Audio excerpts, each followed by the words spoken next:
শান্তি চুক্তি। বহুদিন পর শান্তিতে ঘুমাচ্ছে গাজাবাসী।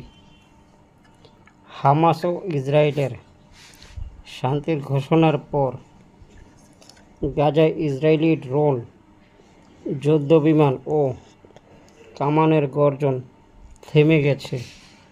ফলে গাজা জুড়ে এক ধরনের স্বস্তি ও শান্তি নেমে এসেছে।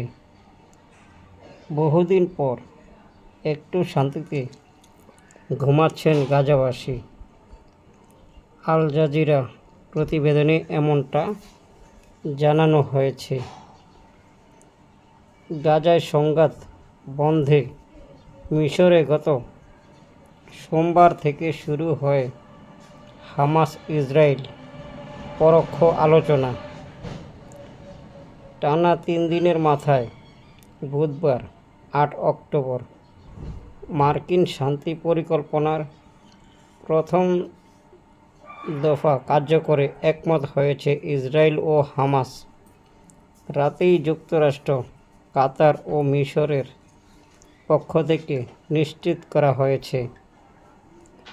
আল জাজিরার প্রতিবেদন মতে, যুদ্ধবিরতির খবর ঘোষণার পরও গাজায় বেশ কিছু হামলা চলে।